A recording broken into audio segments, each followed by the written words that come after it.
Why would you give me your last money? Because tonight, somebody has to notice you. Patricia Johnson stood outside a Toledo courtroom, clutching the order that could close her community kitchen forever. Then the door opened. A young judge stepped out, saw her, and froze. Without a word, he placed a glass box on the desk. Inside was an old $5 bill, folded into a tiny paper boat. "You told me a small boat could still carry somebody," he whispered.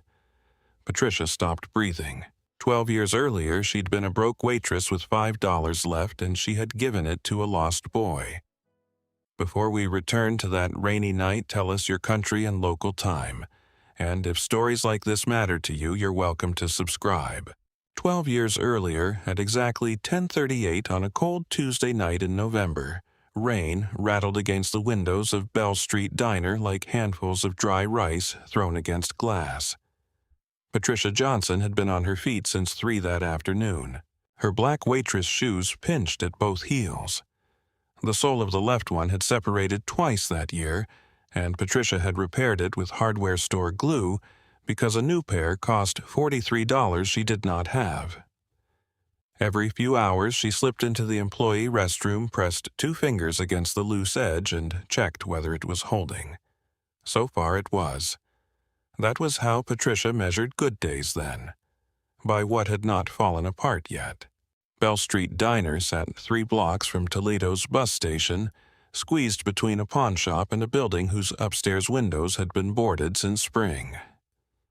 Truck drivers came for coffee before dawn. Factory workers ordered meatloaf after late shifts. People waiting for buses sometimes stretched 1 cup of coffee across 2 hours. Patricia knew most of them by habit rather than name. Extra lemon, no ice. Toast burned dark. Coffee filled only halfway because shaky hands spilled full cups. She noticed things. At 36, Patricia had learned that noticing was often the only kindness a person could afford. Her manager, Frank Miller, was counting the register behind the counter. 20 minutes, he called. "I want that back section done before 11. Patricia lifted one hand without turning. "I heard you. You said that yesterday. And somehow I still cleaned it." Frank frowned, but Patricia saw the corner of his mouth move. He was not cruel. He was a frightened man, with a manager's key ring and a constant fear that one complaint would reach the diner owner. When Frank became nervous, rules became more important than people. Patricia understood fear. She simply disliked what it made people ignore. She carried a gray plastic tub toward booth 4, and collected 2 coffee cups a plate streaked with ketchup and 78 cents in coins. 78 cents. Patricia slipped the tip into her apron. At home, inside a kitchen drawer, she kept a blue notebook. Every Sunday night, she sat at the table and wrote down every dollar. Rent, electric, bus, Emily. Her tips went into envelopes with the same words written across them in black marker. There was no envelope labeled Patricia. She had stopped finding that strange years ago. That afternoon, her 9-year-old daughter Emily had been lying beneath a faded yellow blanket when Patricia left for work. "I'm not sick," Emily had insisted. The thermometer had read 101.2. "You're absolutely sick. Maybe the thermometer is dramatic." Patricia had almost laughed. Mrs. Helen Parker from apartment 2B had agreed to check on Emily until Patricia returned. Patricia planned to stop at the 24-hour pharmacy after her shift and buy the cheapest generic fever medicine available. She had exactly $5 in cash. Before Patricia left, Emily had spotted the bill on the kitchen table. "Don't touch my medicine money. I wasn't touching it. You are literally touching it." Emily grinned and folded the bill once, then twice. Her small fingers worked quickly. When she finished, the $5 bill had become a crooked little boat. Emily. It still spends. Patricia picked it up. "You folded Abraham Lincoln into transportation. A little boat can still carry somebody." Patricia had shaken her head and slipped the tiny boat into her apron. Now, nearly 8 hours later, she touched it through the fabric. Still there. Medicine. Home, sleep for 5 hours. Then another day. Patricia carried the dishes into the kitchen. When she returned, Frank was staring toward the back of the diner. Patricia. She followed his eyes. Booth 6. A boy sat alone beside the rain-covered window. Patricia stopped. He looked about 10. Maybe 11 if hunger had made him appear younger. His gray hoodie was soaked around the shoulders. Damp hair clung to his forehead. He wore no coat, though November wind had turned sharp after sunset. There was nothing on the table, no soda, no plate, no backpack. The boy's hands were hidden beneath the table. "How long has he been there?" Patricia asked. Frank shrugged. 10 minutes, maybe 20. You didn't see him come in. I was doing inventory. Patricia looked back at the boy. He was staring at the tabletop. Who ordered who? No. Frank lowered his voice. Tell him we're closing. Patricia glanced at the clock. We've got 50 minutes. You know what I mean. No, Frank. Explain it. Frank exhaled. Don't do this tonight. Do what? Make everything complicated. The boy looked toward the kitchen doors as a busboy carried plates of unfinished food past him. His eyes followed one plate, only for a second. Then he looked away. Frank leaned closer. Kids come in from the station. They sit around. Something goes missing. Then I get blamed. He's 10. You don't know that. Patricia looked at him. Frank, he's not secretly 40. Frank rubbed his forehead. Just ask him to leave. Patricia did not answer. She picked up a clean menu and walked towards booth 6. The boy noticed her immediately. His shoulders tightened. Patricia had seen that reaction before, not in children often, mostly in adults who expected bad news. She stopped beside the table, evening. The boy said nothing. Patricia placed the menu down, though she already knew he had no money. Then she noticed his shoes. Old blue sneakers. The right shoe had a white lace. The left had no lace at all. A thick rubber band was wrapped around it twice, holding the shoe against his foot. Patricia's fingers tightened around the menu. Her own repaired shoe suddenly felt different. Behind her, Frank cleared his throat. Patricia ignored him. She slid into the seat opposite the boy. His eyes immediately moved towards the front door. She kept both hands where he could see them. Honey Patricia said quietly, "Does anybody know where you are?"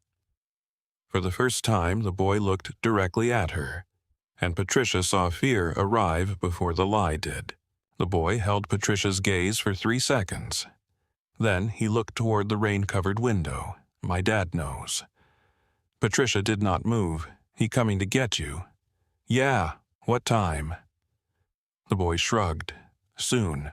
Behind the counter, Frank Miller made a quiet sound in his throat. Patricia knew that sound. It meant he had already reached a conclusion. She had not.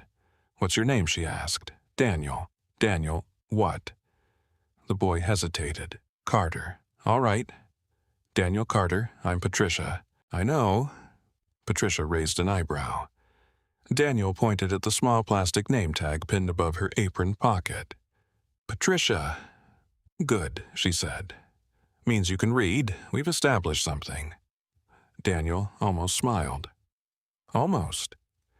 Patricia stood and walked to the counter. She filled a glass with warm water instead of ice water and grabbed 2 packets of crackers from the basket kept beside the soup station. Frank watched her. "Patricia, they're crackers. They cost money. So does the electricity you're using to glare at me. I'm serious. So am I." She carried the water and crackers back to booth 6. Daniel stared at them. "How much?" "The water. The crackers." Patricia sat down again. "Nothing." His hand remained beneath the table. "Nothing isn't a price." The words were too old for him. Patricia leaned back. "Fine. The price is you don't crush them into the carpet. I hate sweeping crackers." Daniel studied her face, searching for the trick. Then one hand appeared. His fingers were thin and red from cold.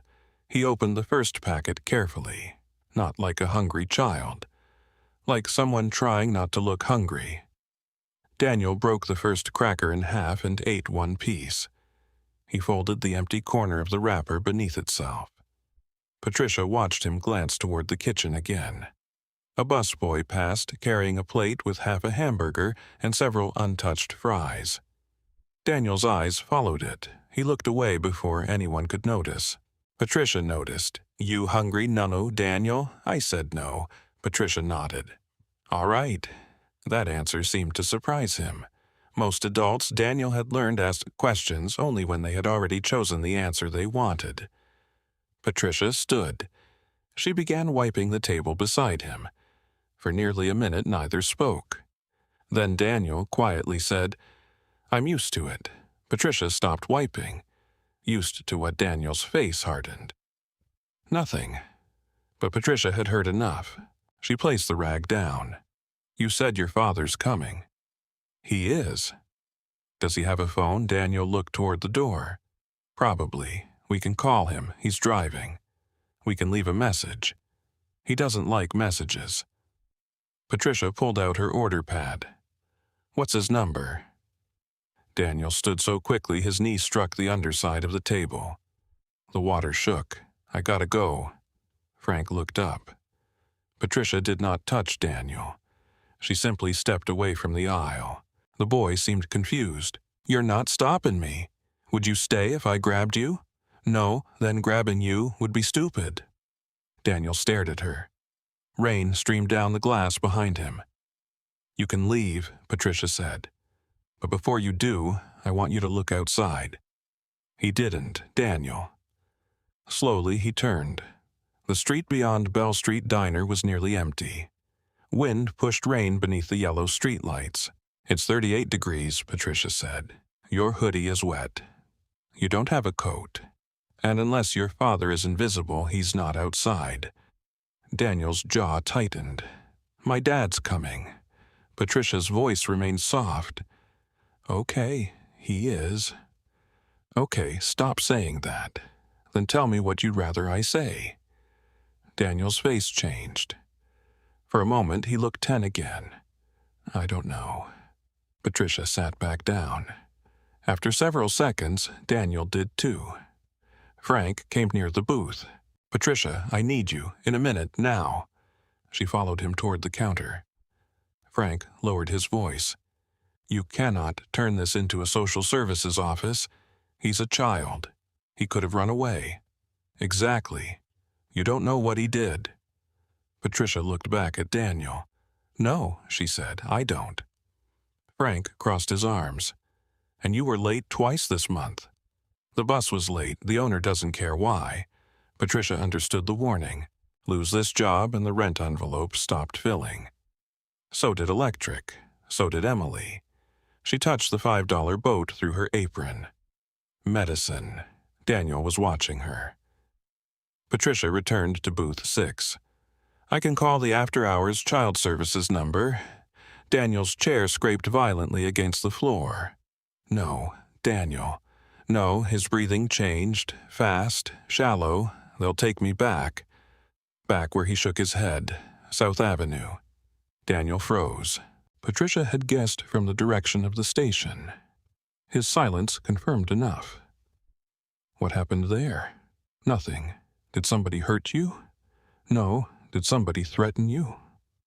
I said no. Frank moved toward them. Patricia raised one hand. Daniel grabbed the edge of his hoodie. "They were talking," he whispered. "Who the Foster people?" Patricia waited. "They thought I was asleep." Daniel swallowed. "They said they couldn't handle me anymore. Said my caseworker would probably move me tomorrow." His eyes remained on the table. "So I left first." Patricia felt something painful settle in her chest. "How many homes?" Daniel shrugged. "Daniel, 6. He was 10 years old. 6 homes." "I don't need them," he said. Patricia looked at his wet clothes, his rubber band shoe, and the crumbs he had saved in the cracker wrapper. "No," she said quietly. You look completely independent." Daniel glared at her. Then, unexpectedly, he laughed once. The sound disappeared almost immediately. Patricia reached for the diner phone. Daniel saw her. Panic returned. He bolted toward the door. "Daniel." He kept moving. Patricia reached into her apron. She did not grab him. She placed something on the table, the crooked $5 boat. Daniel stopped. His eyes dropped to it. "This is all the cash I have," Patricia said.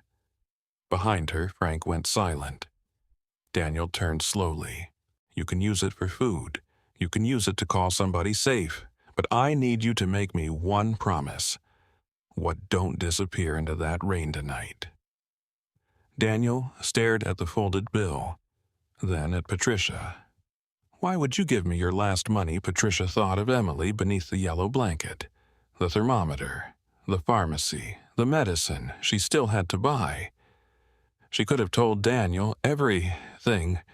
She didn't, because tonight, Patricia said, somebody has to notice you. For a long moment, Daniel Carter did not move. Then he walked back to booth 6, and slowly, carefully, he sat down.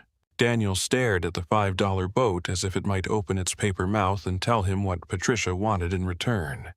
He did not touch it. "You can take it," Patricia said.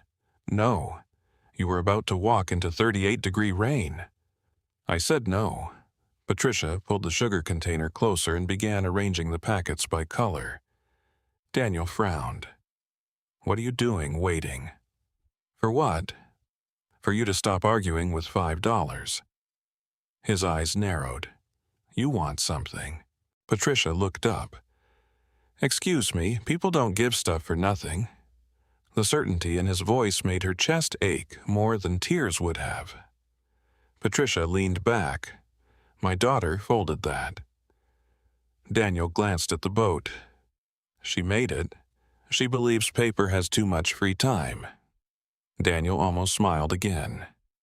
"Why, a boat?" Patricia picked up a pink sugar packet and placed it beside another. "Emily folds everything. Grocery receipts, homework corners, church programs. Last month, she folded my bus schedule into a bird and I missed the number 7. Daniel touched one pointed edge of the $5 boat. "What did she say about the boat?" He nodded. Patricia remembered Emily's fever-warm face and mischievous grin. A little boat can still carry somebody. Daniel looked skeptical. "That's dumb. She's 9. I'll tell her a 10-year-old philosopher disagrees." His fingers closed around the boat. Slowly, Daniel unfolded the bill. Abraham Lincoln's face emerged between deep creases. Daniel looked at the $5. Then, with surprising care, he folded it back. One crease. Another. Patricia watched the little boat return. Daniel placed it beside his water. "I'm not spending it. That defeats the purpose. I said I'm not." Before Patricia could answer, the bell over the front door rang. A truck driver in a brown jacket entered, ordered coffee to go, and left $2 on the counter. Patricia served him quickly. When she returned, she held a grilled cheese sandwich and a bowl of tomato soup. Daniel's eyes widened. "I don't have money, I know, then take it back." "No. You said the $5 new arrangement." Patricia placed a damp rag on the table. Daniel stared at it. What wiped the menus? He looked at the stack near the napkin holder. All of them. Every sticky fingerprint. Daniel looked at the sandwich, then at Patricia. "You're making me work for food I'm asking you to help me close." "Is that legal?" Patricia laughed. "Probably not the way you just described it." Daniel picked up the rag. He wiped the first menu carefully. Too carefully. Patricia turned away so he could take the first bite without feeling watched. By the time she returned from clearing booth, 3/2 the grilled cheese was gone. Daniel dipped the second half into the tomato soup. "Slow down," Patricia said. "I'm eating normal. You're eating like the sandwich insulted your mother." Daniel stopped. Patricia immediately saw the change in his face. "I'm sorry," she said. He stared into the soup. "My mom's dead." Patricia sat across from him. "I'm sorry." Daniel shrugged. She died when I was 6. He did not say overdose immediately. The word came later after 3 more menus.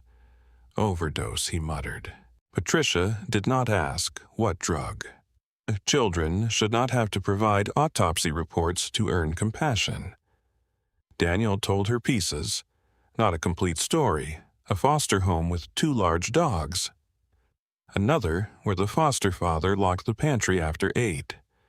A family who called him Danny even after he repeatedly said his name was Daniel. 6 placements. 6 different bedrooms. 6 versions of the phrase, "This can be your home." Daniel stopped wiping a menu. There was one lady, foster mother number case aide.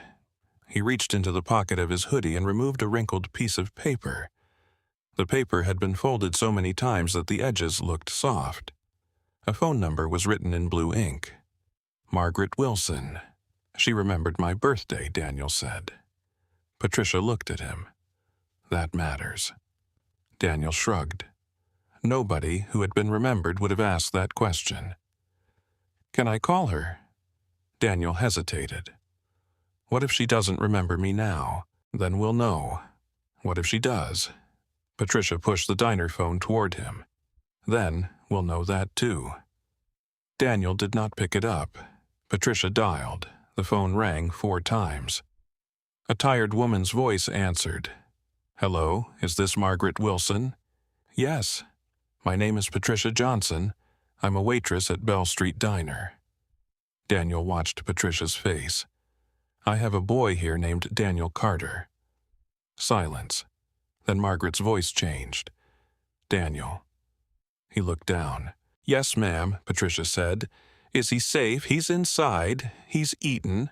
Please don't let him leave. Daniel stiffened. Patricia held up one finger. Margaret continued. I worked his case 2 years ago. I've been trying to get updated access, but I'm no longer assigned. Please, Patricia. I'm 25 minutes away. Patricia looked at Daniel. I won't hold him here, I understand. But I'll try to keep him talking. That's enough. Patricia hung up. At 11:16, the diner phone rang again. Frank answered. Patricia, it's your neighbor. Her stomach tightened. Mrs. Helen Parker's voice was worried. Emily's fever is higher. 102.4. Patricia closed her eyes. Is she awake? Yes. Is she drinking water? A little. I'll be home soon. Patricia hung up. Frank had heard enough. Go, he said. Patricia looked toward booth 6. Daniel was watching. Margaret isn't here. I'll stay, Frank said. Patricia knew Frank. She also knew closing time. At 11:30, fear of the owner would become stronger than Frank's promise. I'll wait, Patricia. Your kid is sick, I know. Those 2 words nearly broke her. At 11:47, headlights swept across the diner windows. A silver sedan stopped outside. A woman in her late 50s hurried through the rain. Daniel stood. Margaret. The woman froze. Oh, Daniel. She did not run to hug him. She waited. Daniel crossed the distance himself. Only then did Margaret place her arms around him. Patricia grabbed her coat. She ran 3 blocks toward the bus stop. The red taillights of the final bus disappeared at the intersection. Patricia stopped beneath the rain. Then she began the nearly 3-mile walk home. From the diner window, Daniel watched her go. He looked down at the $5 boat in his hand. For the first time in his young life, someone had lost something because of him, and had not made him feel guilty for it. The rain followed Patricia for almost 3 miles. By midnight, water had soaked through the shoulders of her coat and reached the thin blouse beneath. Her repaired left shoe made a soft sucking sound with every step. The glue had finally surrendered. Patricia kept walking. At the corner of Monroe Street, she saw the green light of a 24-hour pharmacy. Emily. Patricia pushed through the automatic doors and went directly to the children's medicine aisle. She found the generic fever reducer she had checked the price of 2 days earlier, $4.79. She reached into her apron. Coins! 78 cents from booth 4, 2 quarters, 3 dimes, a few pennies. Patricia counted twice. Then she remembered the small paper boat sitting in Daniel Carter's hands. The cashier watched Patricia place the medicine on the counter. Anything else, Nupper? The total appeared. Patricia emptied her coins beside the register. The cashier counted them. You're short, I know. Patricia looked at the bottle. How short? $2.61. For one dangerous second, Patricia considered asking the cashier to let her take it. She imagined Emily beneath the yellow blanket. Then Patricia looked at the young cashier's tired face and the security camera above the register. The girl could lose her job. Patricia picked up the bottle. It's okay, she returned it to the shelf herself. At 12:41 a.m., Patricia reached her apartment building. Mrs. Helen Parker opened the door before Patricia could knock. Lord, Patricia, you're soaked. How is she sleeping? Patricia stepped inside. Emily lay curled on the sofa, one hand beneath her cheek. Her hair was damp from the cool cloth Helen had placed across her forehead. Patricia knelt. She touched Emily's face. Too warm. Mom, I'm here. You're late. I know, baby. Emily opened one eye. Did the bus break? Patricia looked at her wet clothes. Something like that. Helen brought another bowl of cool water. Together, they changed the cloth and encouraged Emily to drink. Patricia stayed awake all night. At 5:12 in the morning, Emily's temperature finally dropped below 102. Patricia sat on the kitchen floor. She was too tired to stand. Helen found her there. You need money for medicine. Patricia hated the question. Not because Helen had asked it, because the answer was yes. I get paid Friday, Patricia. $8. Patricia whispered, I'll give it back Friday. Helen disappeared into her apartment and returned with a $10 bill. Patricia took 8 and handed 2 back. Helen sighed. You count pride like it's money. I count everything. At 7, Patricia walked to the pharmacy. This time she bought the medicine. When she returned, she opened her blue notebook. November 18th, she wrote one line. Borrowed $8. Emily medicine. Patricia underlined it once. Emily appeared in the kitchen doorway wrapped in her yellow blanket. Where's my boat? Patricia stopped writing. What boat? My $5 boat. It was my $5. I did the folding. Patricia smiled. Then Emily noticed her mother's expression. You spent it. Not exactly. Patricia closed the notebook. There was a boy at the diner. Emily climbed onto a chair. Patricia told her only what a 9-year-old needed to know. A boy had been alone. He was cold. He needed help finding someone safe. So you gave him the boat. Yes, Emily thought about this. Did it carry him? Patricia looked toward the rain-streaked window. I hope it got him to morning. Across Toledo, Daniel Carter woke on Margaret Wilson's sofa.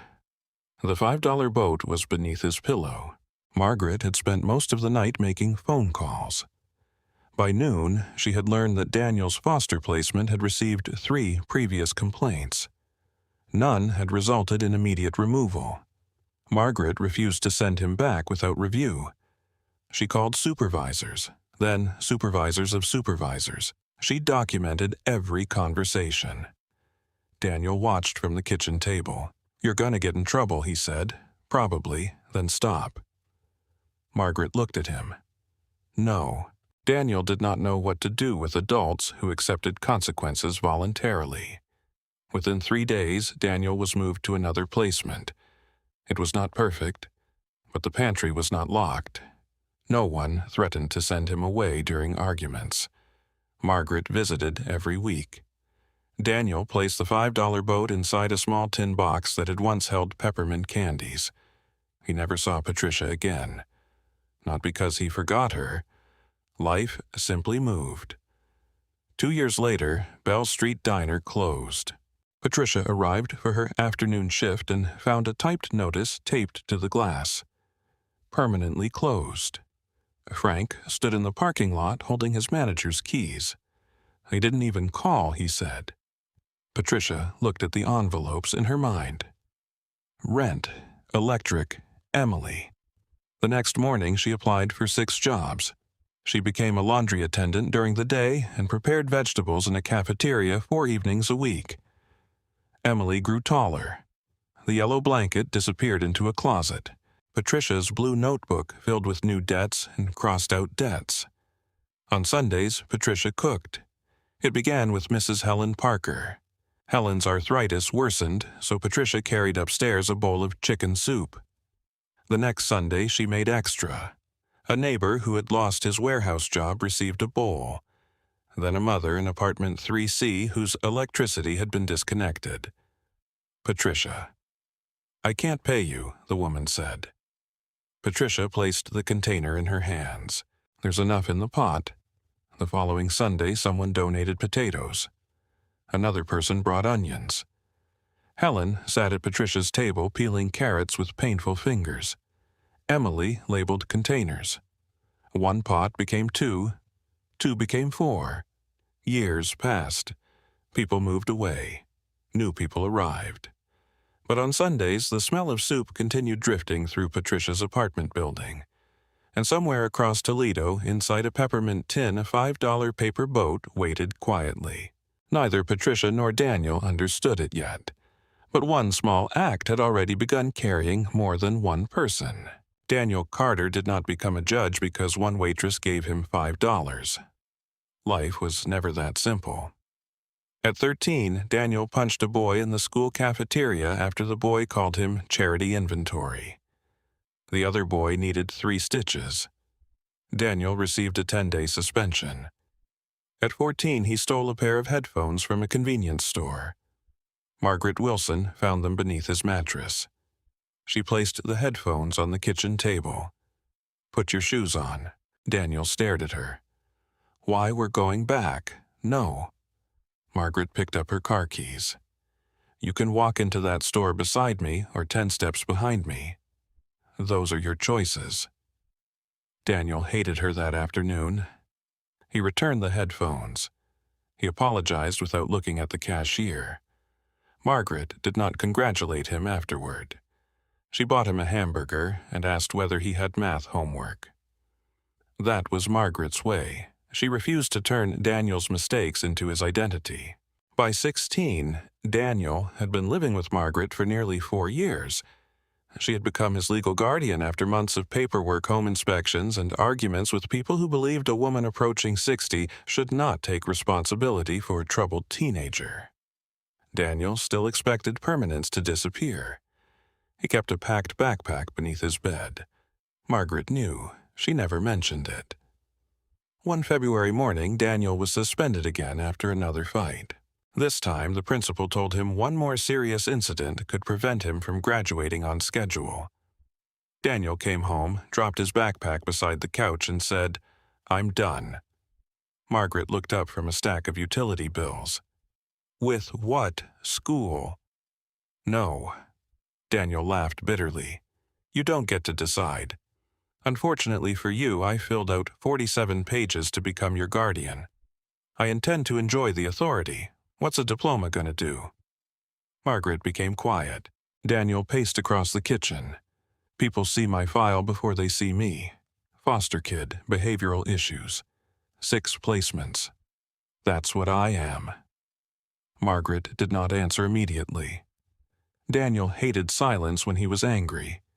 It gave his own words time to return. He stormed into his bedroom and slammed the door. For 20 minutes he sat on the floor. Then he reached beneath his bed. The old peppermint tin was still there. Daniel opened it. Inside lay the $5 bill folded into a small paper boat. The edges had softened. One corner was slightly bent. Daniel held it between his fingers. He remembered Bell Street Diner. Warm water, crackers, tomato soup, Patricia Johnson sitting across from him without grabbing his arm when he tried to leave. For years, Daniel had remembered one detail incorrectly. He had convinced himself Patricia's first question was about what he had done. It wasn't. "Honey, does anybody know where you are?" Later, she had looked at his wet hoodie and asked if he was cold. She had noticed the boy before, demanding the explanation. Daniel stared at the paper boat. The next morning, he went back to school. He did not suddenly become a perfect student. He failed algebra once. He argued with teachers. He spent 3 months on academic probation. But he stayed. After graduation, Daniel worked evenings at a grocery store and enrolled at Owens Community College. Margaret attended his first day as if he were entering Harvard. "You're embarrassing me," Daniel said. "Good. Builds character." 2 years later, Margaret received a notice from her landlord. The document was 6 pages long. Daniel found her at the kitchen table with 3 different envelopes open. "What is it? Nothing." He picked up the notice. The landlord claimed Margaret had failed to respond to a lease compliance request. "When did you get the first notice?" "I don't know." "Margaret." She rubbed her forehead. "I thought it was informational. It wasn't. A response deadline had passed." The landlord was threatening further action. Daniel read the document 3 times and understood almost none of it. That frightened him. Margaret had worked inside the foster care system. She knew how to document calls and challenge supervisors, but one page filled with legal language had made her helpless. Daniel accompanied her to a legal aid office. A volunteer named Robert Hayes reviewed the notice. "You haven't lost anything yet," Robert said. Margaret looked stunned. "But the deadline, there's another process." Robert showed them the appeal language buried on page 5. Daniel leaned closer. Why doesn't the notice just say that Robert smiled without humor? Because systems aren't always written for the people most affected by them. That sentence stayed with Daniel. Margaret kept her apartment. Daniel changed his college major. He became interested in public administration, then law. He began noticing a pattern everywhere. People did not always lose because they were wrong. Sometimes they lost because they missed a date, used the wrong form, entered the wrong room, could not afford someone to explain a paragraph. Daniel transferred to the University of Toledo. He worked grocery shifts, campus security weekends, and one miserable summer unloading trucks before sunrise. The $5 boat remained on his desk. During law school, Daniel placed it beside his textbook as books. On nights when he wanted to quit, he looked at it. A little boat can still carry somebody. Daniel graduated. He spent his first years working in municipal legal services, handling housing disputes, administrative appeals, and hardship cases. He became known for asking one question before reviewing penalties. Did they understand the notice? Some colleagues found the question unnecessary. Daniel did not. At 32, he was appointed to a pilot administrative court program in Toledo. On his first week, Daniel sat in his new office reviewing the docket. Case 43A, Case 44C, Case 47B. He stopped. Applicant Patricia Johnson. Daniel read the address, Bell Street. His hand slowly moved toward the glass box on his desk. Years earlier, Margaret had paid to have the fragile paper boat protected inside it. Daniel opened the case file. Bell Street Community Kitchen. Emergency closure petition. He looked again at the name. Patricia Johnson. The waitress had disappeared from his life 12 years earlier. Bell Street Diner had closed. He had searched old directories and social media more than once, but Patricia Johnson was a common name. Now her name was sitting on his docket. Daniel lifted the glass box. The $5 boat rested inside. "It can't be her," he whispered. Then he turned the page. A scanned identification photograph appeared in the file. Daniel stopped breathing. The woman was older. There were silver strands near her temples, but he knew those eyes. Daniel looked from Patricia's photograph to the paper boat. 12 years after Booth 6, the woman who had noticed him was about to walk into his courtroom. And Daniel Carter suddenly understood that the hardest decision of his career had arrived before his first month on the bench was over. By the time Patricia Johnson turned 48, Sunday Soup had outgrown every pot she owned. Her apartment kitchen could no longer hold the people who arrived carrying potatoes, canned tomatoes, bags of rice, or nothing at all. Patricia never asked which category they belonged to. If someone came with onions, she found them a knife. If someone came hungry, she found them a bowl. There's enough in the pot, she still said. Emily had heard the sentence so many times that she sometimes mouthed the words before her mother finished. The opportunity to build something larger came from an abandoned laundromat on Bell Street. Its windows were cloudy. 3 broken washing machines remained bolted to the floor. The back room smelled like rust and old detergent. Patricia stood in the middle of it one afternoon with Helen Parker and Emily. Emily looked around. "This place is terrible." Patricia nodded. "Rent's cheap." "That is not the same sentence as this is good." Helen tapped the wall with her cane. "Paint it yellow." Patricia smiled. That was how Bell Street Community Kitchen began. Not with a wealthy donor, not with a television camera. With 12 neighbors' borrowed tools and Patricia standing on a folding chair trying to remove an old laundry prices sign.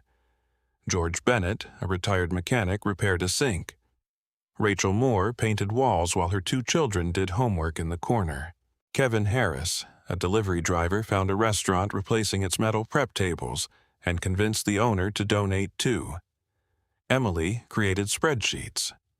Patricia distrusted spreadsheets. "I have a notebook."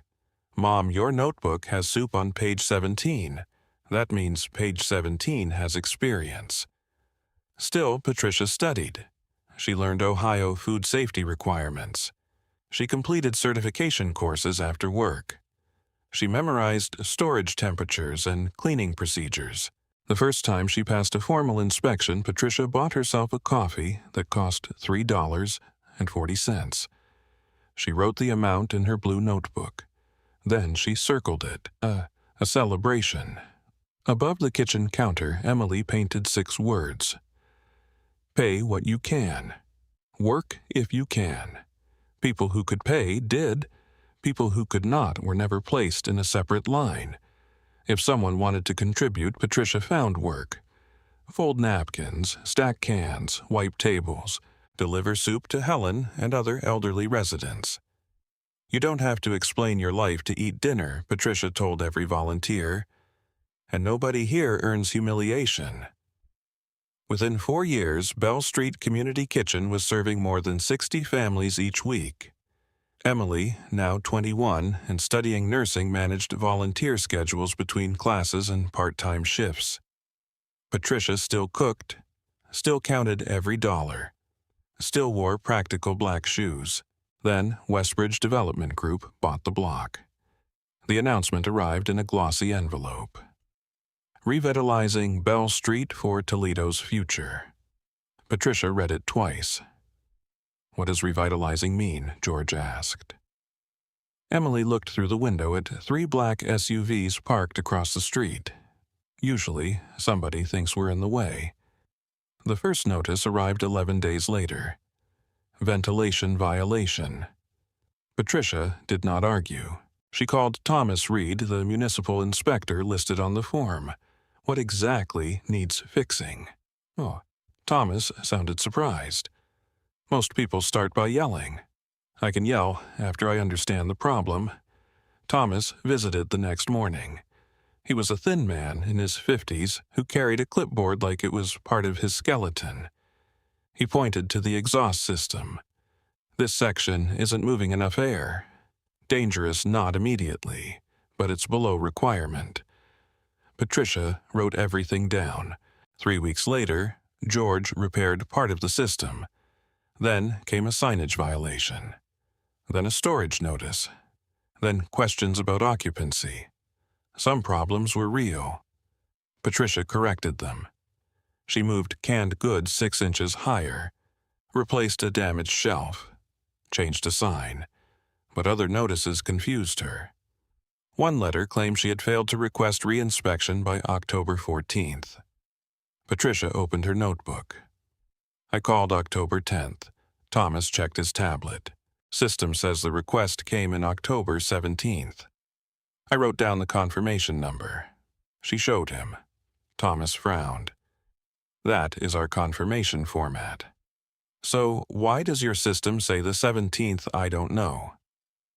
Patricia began keeping copies of everything. Then Westbridge requested a meeting. 2 representatives arrived wearing expensive coats. They sat at one of Patricia's tables and placed a folder in front of her. The relocation offer was $18,000. Patricia stared at the number. $18,000 could change her personal life. She could pay old debts, replace her car, maybe help Emily reduce her student loans. What happens to the kitchen? Patricia asked. One representative smiled politely. The current facility would cease operations. And the families, this offer concerns your tenancy, Miss Johnson. Patricia closed the folder. Then you're offering the wrong person money.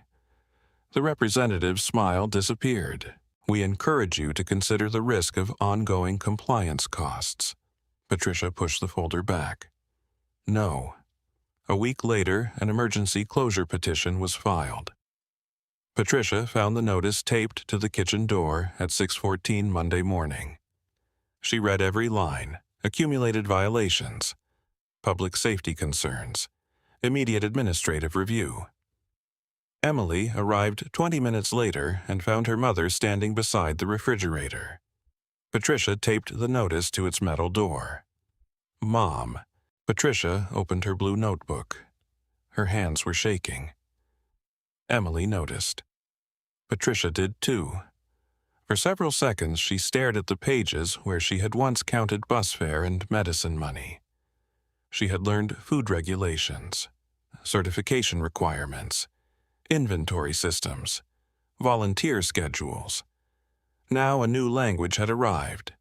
Administrative hearings, emergency petitions, appeal deadlines. Patricia picked up a pen. Then I guess I learned the next thing. Outside, the Westbridge vehicle moved slowly past the kitchen. Inside, Patricia wrote 3 words across a clean notebook page. How do I fight? She did not yet know that across Toledo, a young judge was holding an old $5 paper boat and asking himself an equally difficult question. Patricia Johnson discovered that the law had its own weather. Some mornings it arrived as a thin white envelope. Other days it came by certified mail and demanded a signature. Sometimes it appeared on a computer screen at 1:17 in the morning, hidden behind a link labeled Municipal Code, Section 1137.08. Patricia learned to read all of it. Her blue notebook changed. Pages once filled with grocery totals and soup ingredients now carried columns. Inspection date, response deadline, fee, appeal window. She wrote every confirmation number twice. Emily scanned every notice. Cloud backup, Emily explained. Patricia looked toward the ceiling. The cloud has my paperwork, not that cloud, Mom. Then people need better names for things. The printer at Bell Street Community Kitchen became their enemy. It jammed every 3rd day. Patricia learned to open the back panel, remove the cartridge, and pull paper from the rollers without tearing it. Westbridge Development Group had attorneys. Patricia had a canvas bag, a blue notebook, and a printer that required emotional support. Still, she worked. Thomas Reed returned for another inspection on a Thursday morning. Patricia followed him with her notebook. Storage shelf corrected, exit access clear, ventilation. Thomas looked at the repaired system. Improved. Final reinspection needed. I requested that October 10th. Thomas stopped. We discussed this, and I brought the confirmation number again. Patricia showed him. Thomas entered the number into his tablet. His forehead tightened. The request exists. Good. But it was processed October 17th. That's not when I submitted it. I know. Patricia studied his face. Does that happen often? Thomas lowered the tablet. I didn't say it happened. You also didn't say it didn't. Miss Johnson, I inspect buildings. And I serve soup. Yet here we both are discussing computer dates. Thomas almost smiled. Almost. I'll note the discrepancy. Will that remove the late penalty? I don't control penalties. Who does Thomas gave her the department number? Patricia wrote it down. The legal aid office occupied the second floor of a downtown building with an elevator that smelled like burnt dust. Patricia arrived at 7:45 a.m. There were already 17 people waiting. At 10:20, she finally spoke with an intake worker. The woman reviewed Patricia's papers. This is an administrative closure matter. I know. We have a housing backlog and only 2 attorneys handling municipal compliance cases. When can someone see me? The woman looked apologetic. Possibly 6 weeks. My hearing is in 12 days. Silence. Patricia gathered her documents. Thank you. Miss Johnson, I can give you a procedural information packet. Patricia took it. It was 43 pages. She read 12 pages on the bus home. The kitchen's ventilation repair estimate was $3,800. Patricia did not have $3,800. In the storage room stood an industrial mixer donated 2 years earlier. They rarely used it because most meals were soup casseroles and rice dishes. A bakery owner offered $1,450. Emily objected. We might need it. We need the ventilation now. You love that mixer. I love passing inspection more. Patricia sold it. The money went directly toward repairs. 3 days later, Westbridge filed an emergency closure request anyway. The notice arrived at 4:52 p.m. Patricia read it standing beside the empty space where the mixer had been. She did not cry. She called the clerk. What form do I file to respond? The clerk gave her a number. Patricia wrote it down. What is the deadline? 5 business days. She wrote that down too. The hearing was scheduled for Monday. Toledo Municipal Administrative Court. Case 47B. Patricia arrived carrying her canvas bag. She wore her navy coat and the best blouse she owned. Emily had offered to come. No, Patricia said. You have clinicals. Mom, I raised you to become a nurse, not my personal courthouse bodyguard. Patricia entered alone. She passed through security. On the 3rd floor, she found hearing room 3. A young judge entered through a side door. Patricia glanced at him. Something about his face seemed familiar. But 12 years had changed Daniel Carter.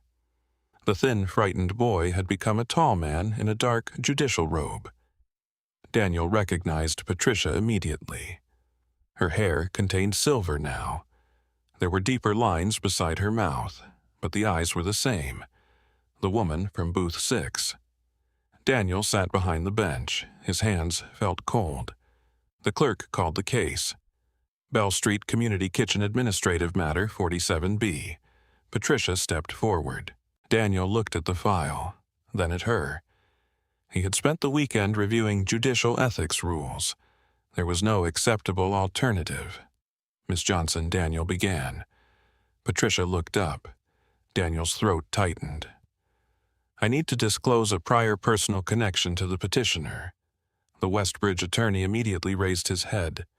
Patricia frowned. Daniel continued. Because of that connection, I am recusing myself from this matter. Patricia stared at him. Recusing. The word was in her 43-page packet. She knew what it meant. You won't hear the case, she asked. Daniel could not explain. Not here. No, Miss Johnson. Patricia looked at the judge's nameplate. On. Daniel Carter. Then she remembered. Rain. Booth 6. A rubber band around a child's shoe, the $5 boat. Her face changed. Daniel saw recognition arrive. For 1 second, neither of them was in a courtroom. Then Daniel stuttered. "The case will be reassigned." He left through the side door. Patricia remained at the table. She had not expected favoritism. She had not wanted a debt repaid.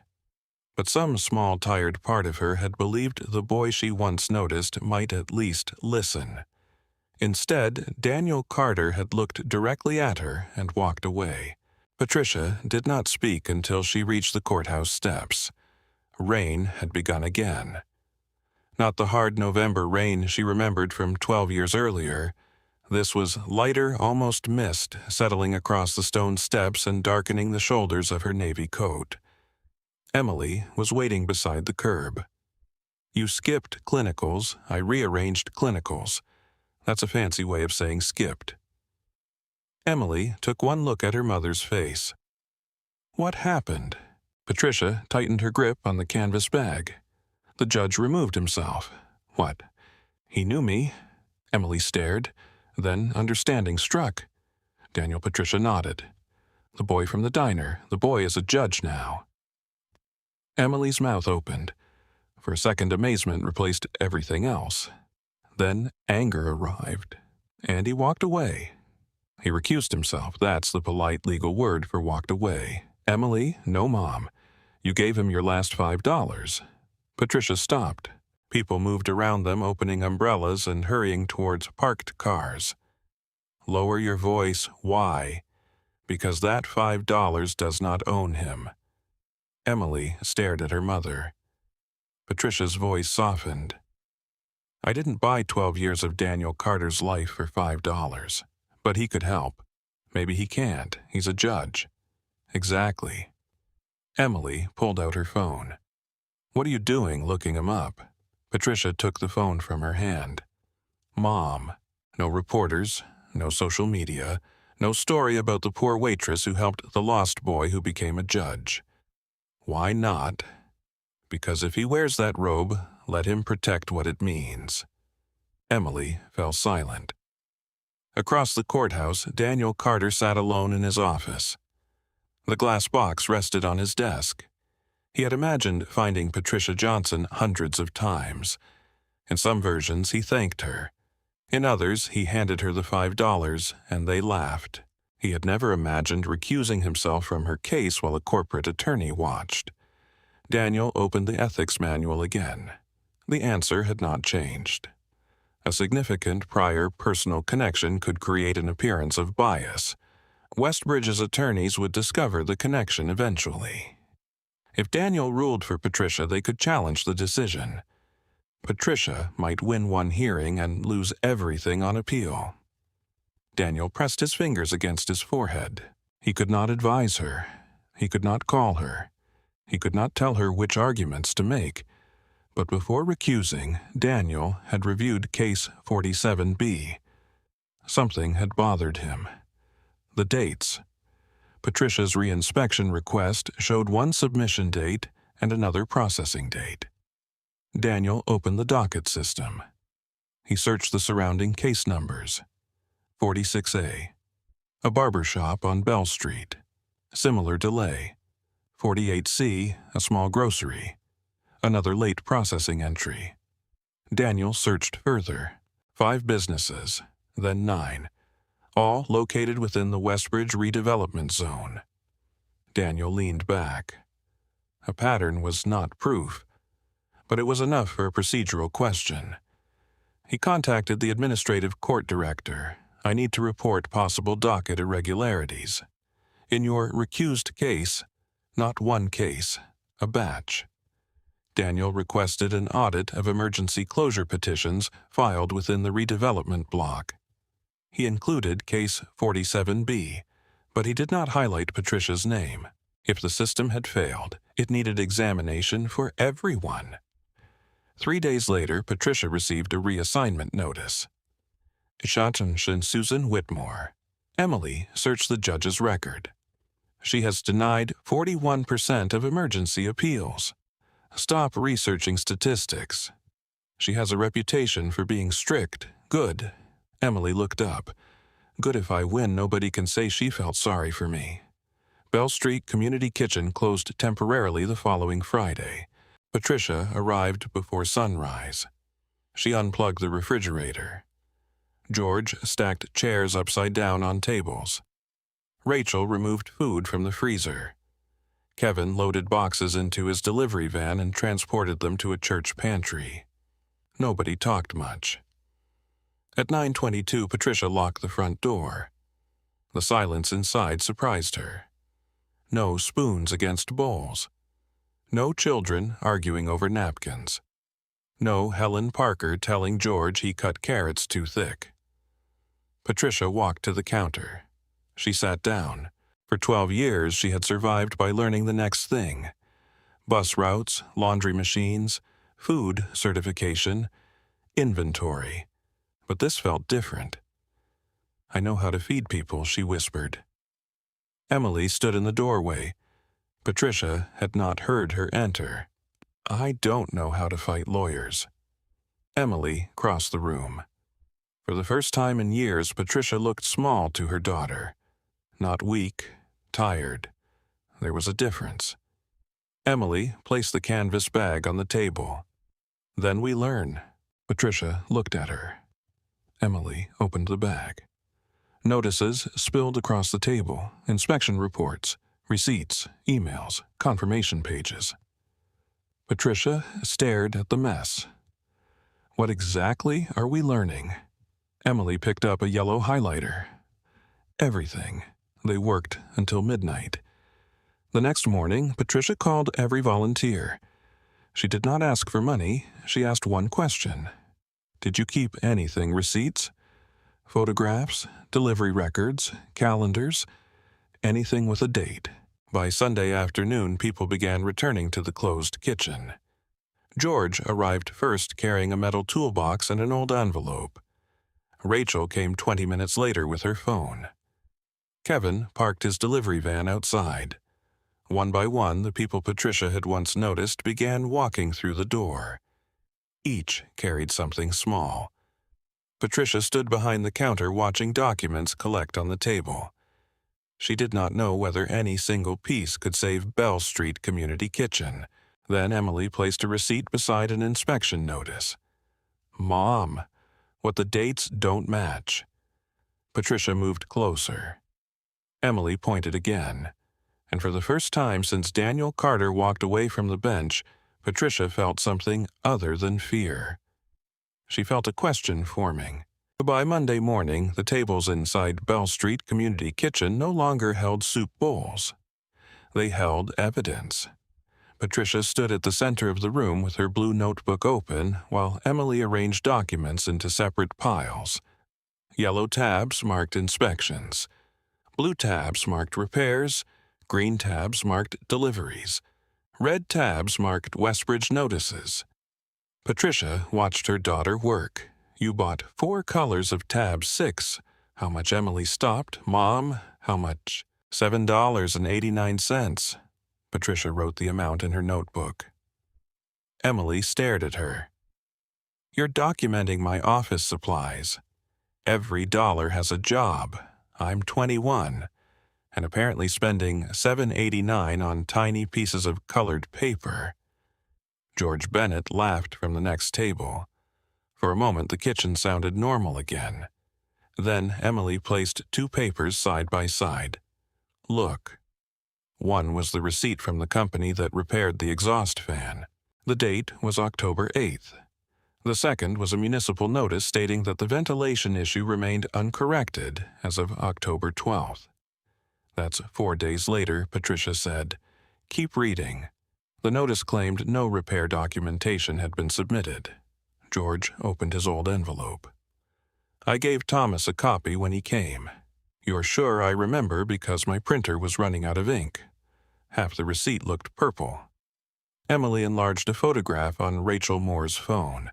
In the background, behind 3 volunteers carrying soup containers, Thomas Reed stood beside the repaired exhaust system.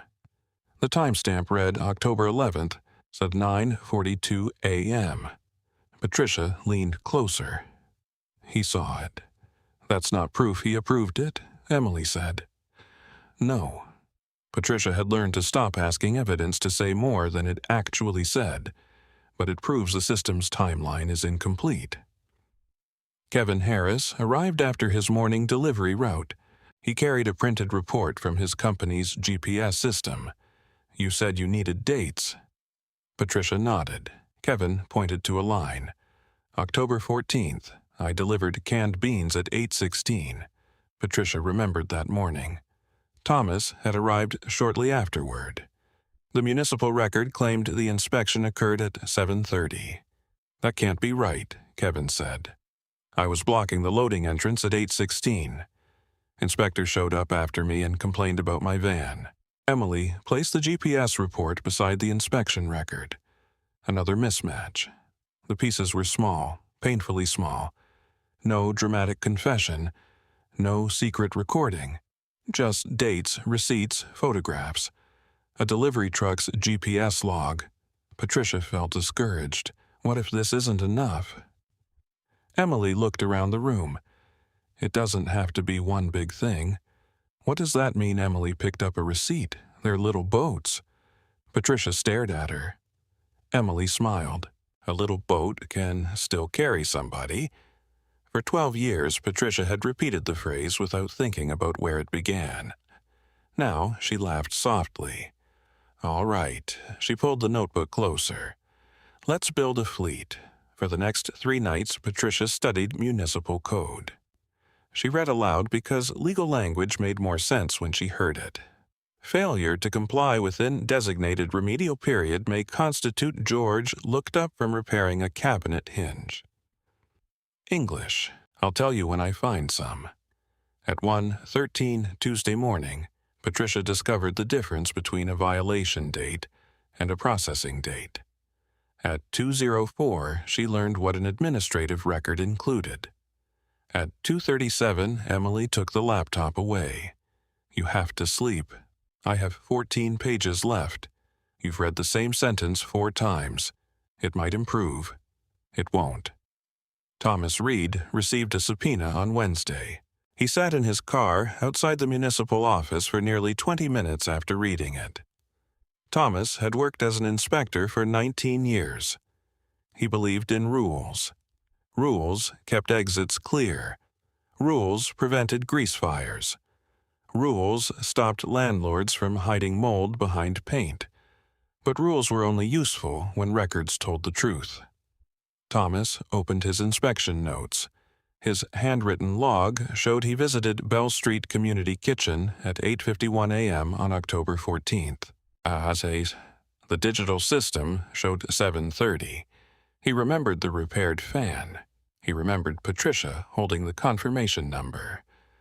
Thomas had assumed the discrepancies were clerical errors. 1 error was ordinary. 2 were irritating. 9 businesses within the same redevelopment block were something else. Thomas did not know who had altered processing dates.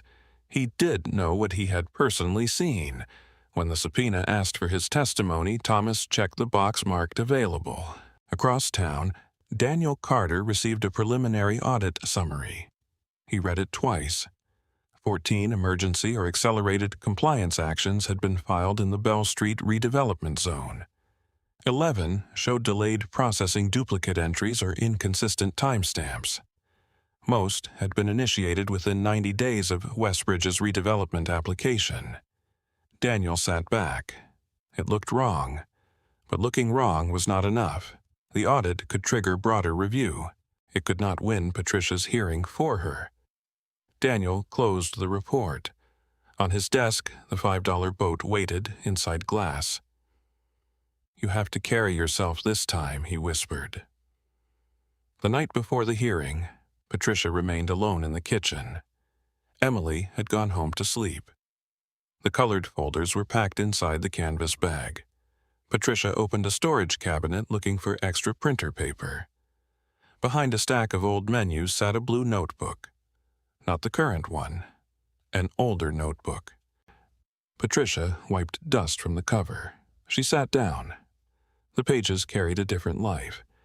Bus, $22. Rent, short $41. Emily's shoes wait until Friday. Patricia turned another page. November 18th. Her handwriting was smaller then. Borrowed $8. Emily medicine. Patricia stopped. For a moment, the closed kitchen disappeared. She was 36 again. Wet shoes, a sick daughter, a pharmacy counter, a $5 boat in the hands of a frightened boy. Daniel had asked why she would give him her last money. Patricia had never told him what that $5 was for.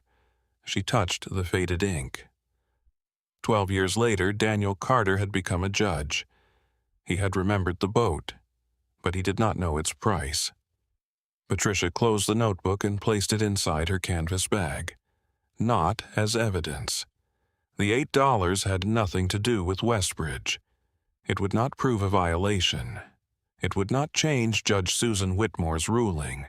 Patricia carried it for herself. A reminder. She had faced nights when $5 stood between her child and medicine. She had learned to survive those nights. Tomorrow, lawyers would speak in polished sentences. They would have binders, titles, experience. Patricia would have dates, receipts, photographs, and a delivery driver's GPS log. Small things, little boats. At 11:46 p.m., Patricia turned off the kitchen lights. She stood beside the door and looked back at the tables. "Carry me to morning," she whispered. Then she locked the door. At 9:03 the next morning, Patricia Johnson stood before Judge Susan Whitmore and dropped half her papers on the floor. The sound echoed through hearing room 3. A Westbridge attorney glanced down. Emily closed her eyes. Patricia stared at the scattered pages. "Well," she said quietly, "that's not how I practiced it." Judge Whitmore looked over her glasses. "Miss Johnson, take a moment." "Thank you, Your Honor." Patricia knelt and gathered the papers. The Westbridge attorney did not help. Emily started to stand, but Patricia shook her head. She collected every page herself. When she returned to the table, her hands were trembling. Judge Susan Whitmore noticed. She also noticed Patricia did not hide them. Ready, Patricia inhaled. "Yes, Your Honor." Westbridge was represented by Charles Warren, an attorney with 23 years of municipal and property law experience. His opening statement lasted 9 minutes. He described Bell Street Community Kitchen as a well-intentioned but repeatedly non-compliant food service operation. Patricia heard the phrase well-intentioned 3 times. By the 4th, she understood its purpose. Good woman. Bad operator. Charles presented the storage violation, the ventilation notice, the occupancy question. "Westbridge does not dispute Miss Johnson's charitable intentions," he said. "But public safety cannot depend on good intentions." Patricia wrote the sentence in her notebook. When her turn came, she stood. "Miss Johnson, Judge Whitmore said you may present your response." Patricia looked at the folders, then at the judge. The storage violation was real. Charles Warren looked up. Emily turned sharply toward her mother. Patricia continued, "We had canned goods stored 4 inches below the required clearance. That's my responsibility." Judge Whitmore made a note. "We corrected it within 2 days." Patricia presented a photograph and dated purchase receipt for new shelving brackets. The damaged exit sign was also real. We replaced it. Another receipt. The ventilation system needed work. We sold an industrial mixer to pay for a part of the repair. Charles stood. "Your Honor, the petitioner appears to be confirming the compliance history." Patricia looked at him. "Yes." Charles hesitated. Patricia turned back to Judge Whitmore. "I'm not asking you to pretend I never made mistakes." The courtroom became quiet. "I run a kitchen. Kitchens have problems. Equipment breaks. Shelves get placed wrong. If the law says fix something that keeps people safe, I fix it." Patricia opened the yellow folder. But I am asking the city not to count a repaired problem as unrepaired because someone processed a date late. Judge Whitmore leaned forward. Show me. Patricia did. The first receipt, the October 8th. The photograph. October 11th, the municipal record. October 12th, Patricia explained slowly. Once, Judge Whitmore stopped her. Miss Johnson, answer only the question I asked. Patricia swallowed. Yes, Your Honor. She adjusted. Emily watched her mother learn the room in real time. Charles Warren challenged the photograph. A timestamp does not establish approval. I agree, Patricia said. Charles paused. You agree. It shows the inspector was there after the repair. It doesn't prove he approved it. Judge Whitmore looked at Patricia. Continue. Patricia presented the reinspection confirmation number, then the processing date. Then Thomas Reed was called. Thomas took the oath. Charles questioned him first. Mr. Reed, did Bell Street Community Kitchen have compliance violations? Yes. Multiple yes. Did you personally identify ventilation concerns? Yes. Charles returned to his seat. The answer seemed complete. Then Patricia stood. She had written 17 questions. Emily had told her not to ask all 17. Patricia looked at Thomas. Mr. Reed, when did I request reinspection? Your confirmation number was generated October 10th, and when was it processed October 17th? Did I control that delay? Charles stood. Calls for a conclusion. Sustained, Judge Whitmore said. Patricia nodded. She crossed out the question. What did you personally see when you visited on October 14th? The exhaust system had been partially repaired. What time did you arrive? 8:51. Patricia placed the municipal record on the display. What time does this say Thomas looked? 7:30. Is that accurate? No one word. Small. Heavy. Emily opened the blue folder. Kevin Harris's GPS report showed his delivery van arriving at 8:16. Rachel's photograph showed Thomas inside the kitchen later. The handwritten inspection log showed 8:51. 3 separate records. 1 timeline. Charles Warren attempted to separate each piece. The photograph did not prove approval. The GPS log did not prove inspection. The receipt did not prove municipal acceptance. He was correct. Individually, each document was limited. Patricia listened. Then Judge Whitmore asked Miss Johnson, what exactly are you asking this court to find? Patricia stood.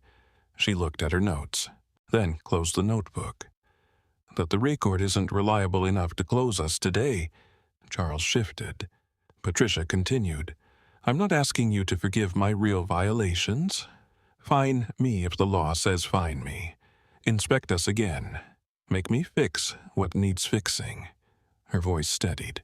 But don't turn a mistake I corrected into a mistake I ignored. Judge Whitmore remained still. Patricia looked directly at her. And don't close 60 families out of a kitchen because a computer says 7:30 when the man who was there says 8:51. Silence. Judge Whitmore recessed for 42 minutes. Patricia waited in the hallway. She did not see Daniel standing near the far administrative corridor. He was not part of the hearing. He kept his distance. At 11:38, everyone returned. Judge Whitmore reviewed the record. The court finds sufficient discrepancies to question the reliability of the accelerated closure basis. Patricia stopped breathing. The emergency closure is stayed pending independent inspection and administrative review of assessed penalties. Emily grabbed Patricia's hand beneath the table. This is not a final ruling, Judge Whitmore continued. Patricia nodded. I understand. You have one time, Miss Johnson. Patricia looked at the judge. Sometimes time is enough to do the next thing. Outside the hearing room, Patricia adjusted the canvas bag on her shoulder. Daniel stood near the window. She walked toward him. You carried yourself, he said. Patricia stopped. That was always the point. Daniel lowered his eyes. Then he looked at her again. "When the procedural restrictions allow it, there's something I'd like to show you." Patricia studied him. What Daniel glanced toward his office, a boat. For the first time in 12 years, Patricia Johnson understood that Daniel Carter had never forgotten Booth 6. 3 weeks passed before Daniel Carter contacted Patricia Johnson. Not personally. A courthouse administrator called Bell Street Community Kitchen and asked whether Patricia would be available for a brief meeting in a public conference area after the independent inspection record had been filed. Patricia almost laughed at the formality. "Tell Judge Carter I know how to sit at a table." Emily, standing beside her, whispered, "Mom, what, he's a judge." He used to wipe menus for grilled cheese. Emily covered her mouth to hide a smile. The meeting took place at 4:30 on a Thursday afternoon. Daniel was already seated when Patricia and Emily arrived. He was not wearing his robe. Without it, Patricia could see more clearly the boy she remembered.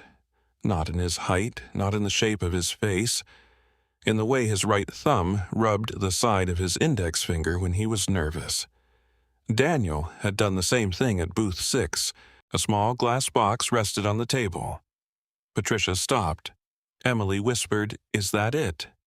Daniel stood. "Yes." He opened the box carefully. Inside was the $5 bill. Still folded. Still a boat. The paper had faded slightly. Abraham Lincoln's face was hidden beneath the old creases. Emily moved closer. "I folded that." Daniel looked at her. "You're Emily." She nodded. "The boat expert." Emily laughed softly. "I was 9. You had a philosophy at 9. Patricia sat down. "You kept $5 for 12 years, Daniel lifted the boat." "Yes, I gave it to you to use." "I did." Patricia pointed at the folded bill. "No, you preserved it like a museum exhibit." Daniel smiled. Then the smile disappeared. "I used it, Patricia." The room became quiet. Daniel placed the boat between them. "At 16, I almost dropped out of school." Patricia listened. "I'd been suspended again. I thought everybody had already decided what I was." Daniel looked at the boat. "I opened the tin where I kept this. A tin peppermint candy box." Patricia nodded. Very dignified. Daniel smiled again. "I remembered the diner." He told her about the fights, the stolen headphones, Margaret making him return them, the packed backpack beneath his bed. Emily leaned forward. "You kept a bag packed for years." Why, Daniel looked at her. Because leaving first hurts less than being told to leave. Patricia's expression changed. Daniel continued. "That night at Bell Street, I had already decided adults asked questions to find out what punishment you deserved." He looked at Patricia. "But you didn't ask what I did. I asked where your father was. You asked if anybody knew where I was." Patricia remembered. Daniel's voice lowered. "Do you understand how different those questions are to a kid like me?" Patricia did not answer. "You noticed I was missing before you asked whether I was guilty." Emily looked down. Daniel touched the boat. "So, when I wanted to quit school, I looked at this."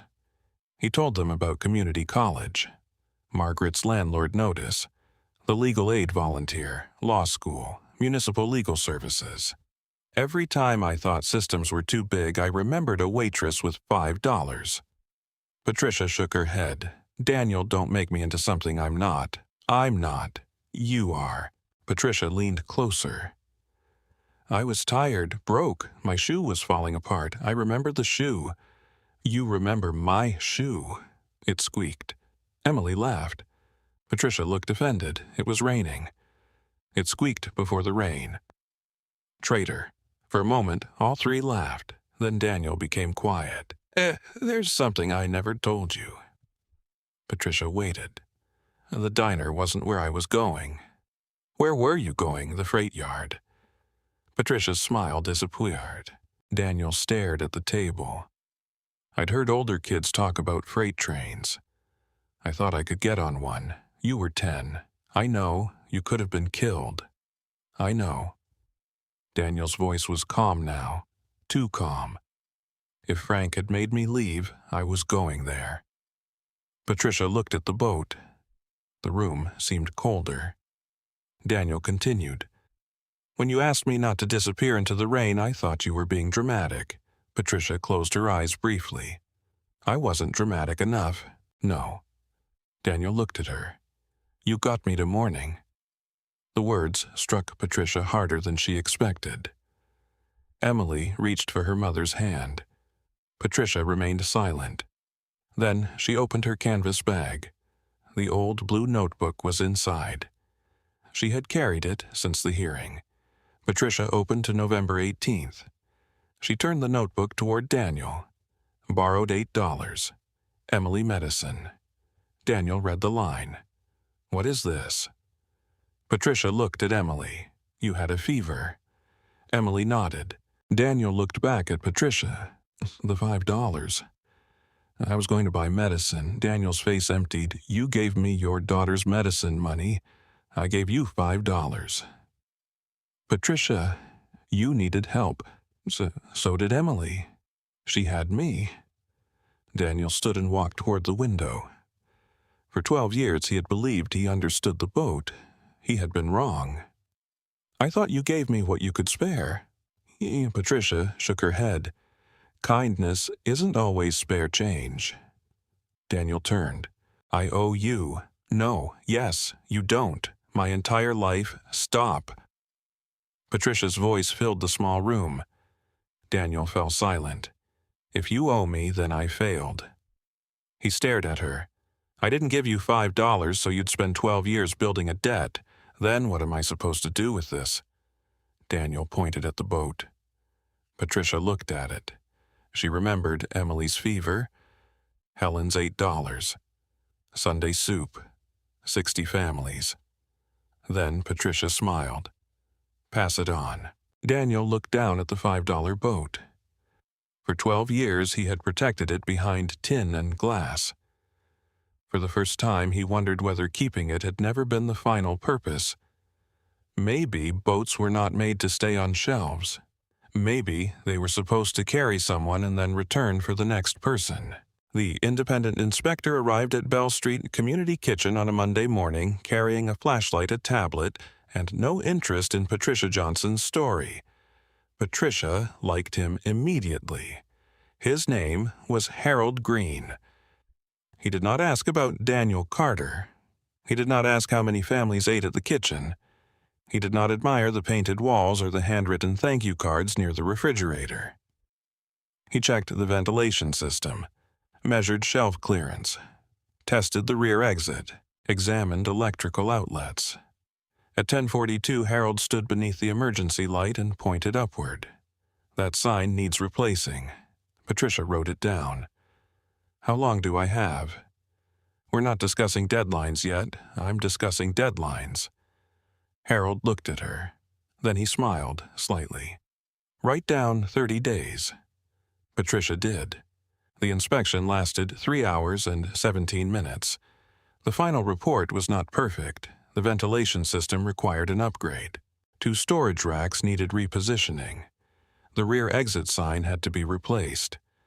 A section of damaged flooring near the preparation sink required repair. But the final conclusion contained the sentence Patricia had been waiting for. No immediate condition presently supports emergency closure as a necessary public safety measure. Patricia read it twice, then a third time. Emily hugged her. Patricia hugged her back for exactly 5 seconds. We still have 4 violations, Mom. I'm happy responsibly. The city audit moved more slowly. Daniel had no role in deciding Patricia's case. He remained recused. Judge Susan Whitmore reviewed the independent inspection and the developing administrative record. Meanwhile, auditors examined 14 businesses in the Bell Street redevelopment zone. 11 files contained inconsistent processing dates. 7 had duplicate entries. 5 businesses had received accelerated compliance notices shortly before Westbridge submitted its redevelopment application. No single email said remove these people. There was no secret meeting recorded on a phone, but the pattern was enough to trigger a broader municipal investigation. Westbridge Development Group faced administrative sanctions and civil challenges from several tenants. Patricia did not celebrate. Why not, Emily asked. Because an investigation isn't a conviction. You've been reading too much legal language. I know, it's ruining my personality. Judge Whitmore issued her decision 6 weeks after the original hearing. Bell Street Community Kitchen could reopen conditionally. Patricia had 90 days to complete the required upgrades. 90 days. The ventilation estimate alone was $6,200. The flooring repair added another $1,700. The exit sign was cheap. Patricia circled that one. I can afford the sign. Emily stared at her. Wonderful. Oh, we'll reopen as a beautiful exit sign. Patricia closed the report. Daniel heard about the ruling through the public administrative record. He wanted to help. The old instinct was immediate. Write a check, find a donor, call someone powerful. Then he remembered Patricia's words, "If you owe me, then I failed." Daniel understood. Patricia did not need a rescue hidden inside gratitude. She needed access to the same tools other organizations should have. Daniel spoke with the administrative court director and the city's small organization compliance office. What happens to groups that survive an emergency closure appeal, he asked. They complete remediation. With what money? The official shrugged. Grants, loans, donations. How do they find those? Another shrug. Daniel had seen that shrug before. Systems aren't always written for the people most affected by them. Within 3 weeks, the city announced a public compliance workshop for small organizations facing municipal remediation requirements. It was open to every affected business and nonprofit in the district. Patricia received the notice by email. She printed it. The printer jammed. Of course, she said. At the workshop, Patricia sat in the 3rd row. Daniel was not there. That mattered.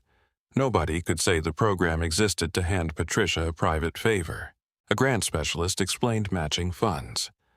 A compliance officer explained remediation plans. Patricia raised her hand 11 times. Emily counted. "You're embarrassing me," she whispered. "Good. Builds character." Emily looked at her. Did Margaret teach Daniel that Patricia smiled? Their first grant application was rejected. Incomplete project timeline. Patricia stared at the email. I included a timeline. You wrote as fast as humanly possible, Emily said. That is a timeline. No, Mom, they rewrote it. The second application returned with questions about operational sustainability. Patricia became angry. We've operated for 4 years. They want numbers. I have numbers. You have numbers in 6 notebooks.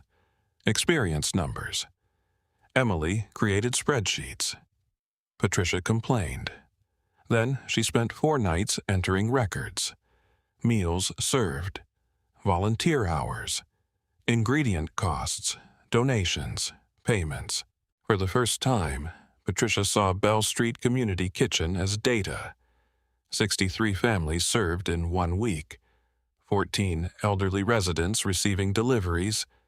31 volunteers. More than 12,000 meals in a year. Patricia sat silently before the laptop. I didn't know it was that much. Emily looked at her mother. You were busy doing it. The third application was approved, a matching grant. The city would fund half the remediation cost if the kitchen raised the remaining amount. Patricia had 37 days. George organized repair weekends. Rachel created a community fundraiser. Kevin convinced 3 delivery companies to donate a day's fuel reimbursement. Helen Parker placed $20 in a jar. Patricia tried to return it. Helen slapped her hand. I peeled carrots with arthritis for this kitchen. Don't insult me now. The matching amount grew. $500, $2,000, $4,000. On day 73, they reached the target. Repairs began. Patricia worked beside contractors. She swept dust, carried boxes, checked receipts. The ventilation system was replaced. The flooring came up. The new exit sign glowed red above the rear door. On day 73 of the 90-day period, Patricia stood in the center of the unfinished kitchen. Emily checked the calendar. 17 days. George looked at the exposed floor. Plenty of time. Patricia stared at him. You are a terrible liar. George smiled. Outside evening settled over Bell Street. Inside, drills started again. Patricia opened her blue notebook. She did not write, "How do I fight?" That page belonged to an earlier version of herself. On a clean page, she wrote 17 days. Then beneath it, "Keep going." The law had not saved Patricia. Daniel had not saved Patricia. A grant had not saved Patricia. Each had only carried her across one stretch of water. Now, with 17 days remaining, Patricia Johnson still had to row. On the 87th day, Patricia Johnson unlocked the front door of Bell Street Community Kitchen at 5:42 in the morning. For several seconds, she did not turn on the lights. She stood in the darkness and listened. The new ventilation system hummed softly above the kitchen. The repaired floor no longer dipped near the preparation sink. A red exit sign glowed over the rear door. Patricia looked at it. Still ugly, she whispered. Then she smiled. They had finished 3 days early. By 7, George Bennett arrived carrying a toolbox. "You're already here, I own a key." That wasn't my question. Rachel Moore came next with 2 trays of cornbread. Kevin Harris delivered canned tomatoes and claimed he had accidentally ordered too many. Patricia did not believe him. She accepted the tomatoes. At 8:30, Emily walked through the door carrying a cardboard box filled with colored paper. Patricia looked inside. "No, you don't even know what it is. Paper boats." Emily smiled. Paper boats. The reopening was scheduled for noon. By 11:15, a line had formed outside. Patricia stood behind the counter wearing a clean apron. Above her, the old painted words remained. "Pay what you can. Work if you can." During the closure, Patricia had added something new. Near the front window stood a long wooden table, 6 chairs, a lamp, a basket of napkins. No sign explained the table. Emily had asked whether they should label it. No. How will people know who it's for? They don't need to. The table was for teenagers and young adults who needed somewhere safe to sit in the evening. Patricia refused to call it a homeless youth table. She did not want anyone to enter the kitchen and announce their pain before earning a chair. If they were hungry, they could eat. If they had no money and felt able to help, Patricia found them work. Fold napkins, stack cans, wipe menus. The rules were familiar. At noon, Patricia opened the doors. People entered. Soup filled bowls. Children argued over cornbread. George complained that someone had moved his tools. Helen Parker sat near the counter giving instructions nobody had requested. The kitchen was alive again. At 12:37, Daniel Carter arrived. He wore jeans, a gray sweater, and no robe. Patricia saw him enter. Judge Carter. Daniel looked around. "I was told this place doesn't require people to explain themselves before eating." "Correct. Then I'm hungry. Line starts there." Daniel joined the line. When he reached the counter, Patricia handed him a bowl of chicken soup. "How much suggested price is $6. Daniel placed a 20 on the counter. Patricia pushed $14 back. "I can donate. Donation jar is by the door." Daniel laughed. He took the change. "You really make everything difficult, I've been told." A silver-haired woman entered behind him. Daniel turned. Margaret. Patricia froze. Margaret Wilson walked slowly now. She used a cane, though she seemed annoyed by it. Daniel brought her forward. Patricia Johnson, this is Margaret Wilson. For a moment, the two women simply looked at each other. You came at 11:47, Patricia said. Margaret smiled. You remember the time I missed my bus at 11:52? Margaret's smile disappeared. I never knew. Daniel didn't either. Margaret reached for Patricia's hand. Thank you.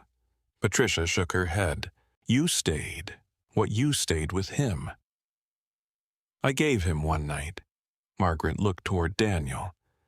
Sometimes one person keeps a child safe through one night, so the next person gets a chance to keep him through years.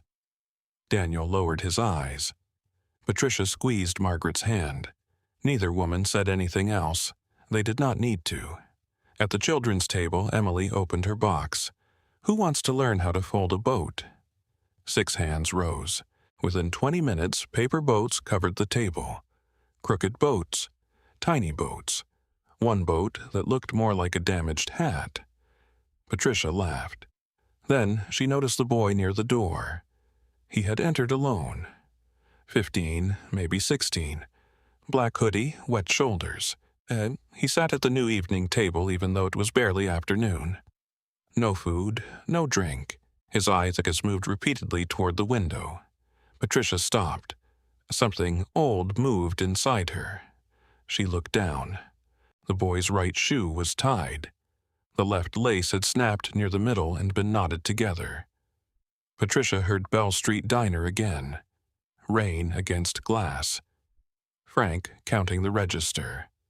A child saying, "My dad's coming." Daniel stood near the counter. He followed Patricia's gaze. The boy saw them looking. His shoulders tightened.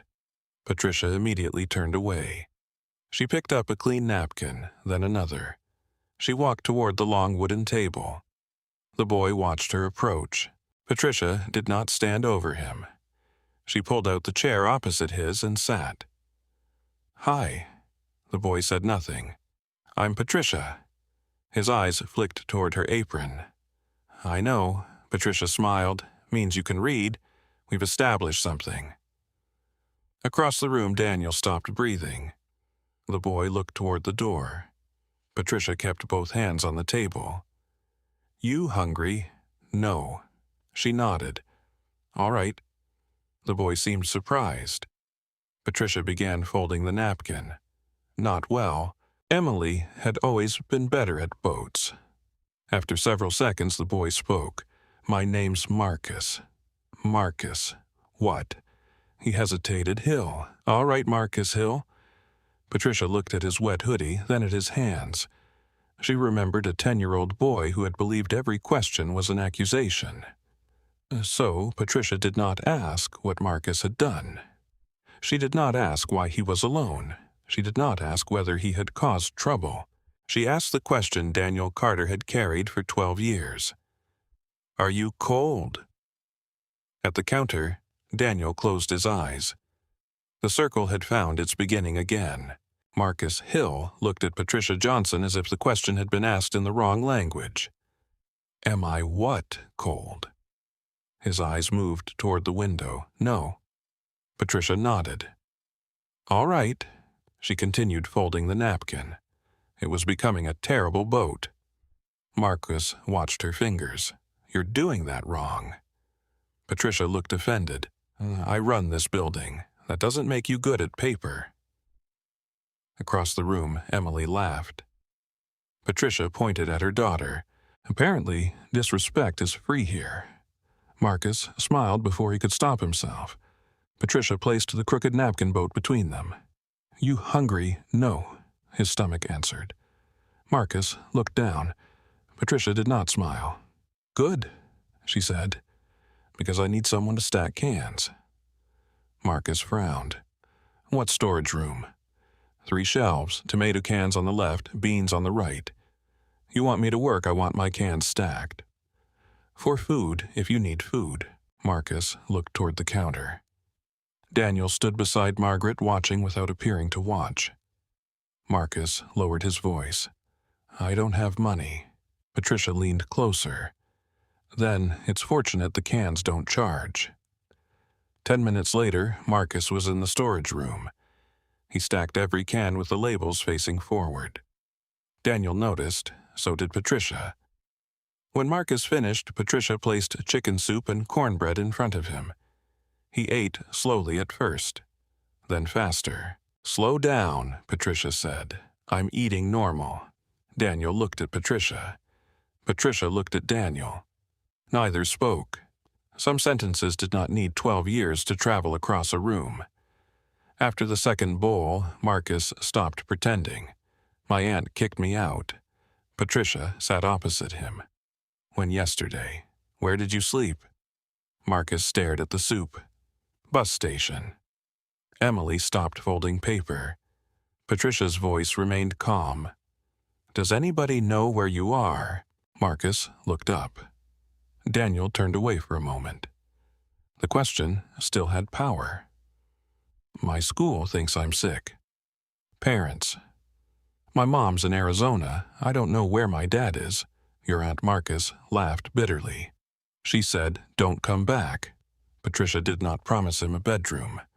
She did not say everything would be fine.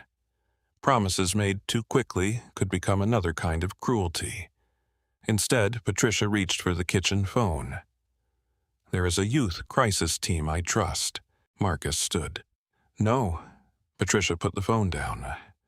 I won't call behind your back. They'll put me somewhere, maybe. I'll leave, you can. Marcus stared at her. Patricia kept her hands visible. But if you leave, I'm going to worry. Why? Because it's cold. That isn't your problem. Patricia smiled sadly. 12 years ago, somebody told me the same thing without using those exact words. Daniel lowered his head. Patricia turned the phone toward Marcus. You can listen while I call. If you don't like what they're saying, you tell me. Marcus remained standing. After a long silence, he sat. The call lasted 23 minutes. A crisis counselor agreed to come to the kitchen. Marcus would not be forced back to his aunt's home that night. There would be an assessment, questions, paperwork, nothing magical. But he would not sleep at the bus station. When Patricia hung up, Marcus rubbed both hands across his face. What now? Now you wait. I hate waiting, so do I. Patricia stood, stacked more cans. Marcus laughed. Emily reached into the tip jar. She pulled out a $5 bill. Patricia saw her. No.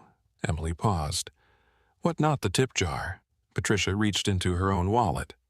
She removed a $5 bill. For a second, she simply held it. 12 years earlier, $5 had been medicine. Bus fare, a decision she could not afford. Now, Patricia still counted every dollar. She still wrote expenses in blue notebooks. But tonight, Emily was healthy. The kitchen was open. Patricia did not have to choose between her child and someone else's. The money felt different. The choice did not. Patricia handed the bill to Emily. Emily smiled. Her fingers remembered. One fold, then another, a small paper boat appeared. Emily placed it in Patricia's palm. Patricia returned to Marcus. She set the boat on the table. Marcus stared. What's that $5? I can see that. Good. We've confirmed reading twice today. Why is it a boat? Patricia looked towards Daniel. He stood near the counter. The old glass box was in his hands. Because tonight Patricia said somebody has to notice you. Marcus touched the boat. Daniel opened the glass box. He removed the old $5 bill. The paper felt fragile. For 12 years, Daniel had protected it from water sunlight and careless hands. He walked to a small shelf near the kitchen entrance. Patricia watched him. What are you doing? Passing it on. Daniel placed the old boat on the shelf. No glass, Emily asked. Daniel shook his head. Boats aren't supposed to live in boxes. Patricia smiled. Emily found a piece of cardboard and a black marker. She wrote 7 words. A little boat can still carry somebody. She placed the sign beneath the old $5 boat. Daniel looked around the kitchen. There was no plaque with his name. No photograph of Judge Carter. No story describing how a waitress had saved him, because Patricia had never saved Daniel's entire life. Margaret had stayed. Teachers had challenged him. A legal aid volunteer had explained a notice. Daniel had studied, failed, returned, worked, chosen. Patricia had done one thing. She had helped a frightened 10-year-old survive one night long enough to reach the next person. Near the door, the youth crisis counselor arrived. Marcus stood. He slipped the new $5 boat into his hoodie pocket. "Do I have to give this back?" Patricia shook her head. "No. What do I do with it?" Patricia looked at Daniel. Daniel smiled. "You'll know when somebody needs a boat." Marcus followed the counselor toward a quiet table. Outside evening settled over Bell Street. On the shelf rested an old $5 boat that had traveled 12 years. In a teenager's pocket rested another.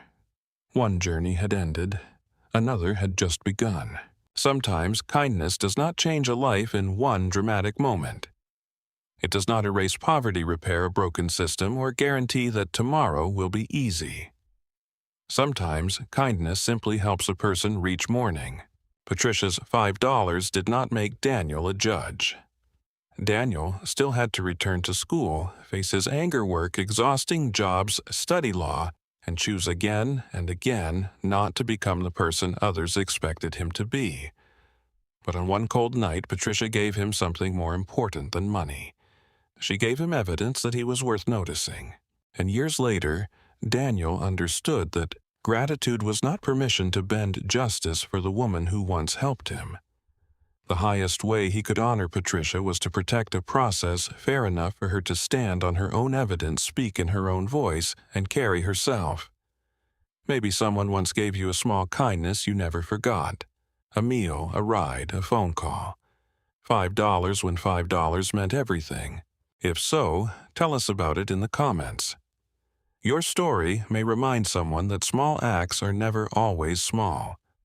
Share this story with a person who needs a little hope tonight. And if you believe ordinary people can still change lives by simply noticing one another, you're always welcome to subscribe and stay with us for the next story.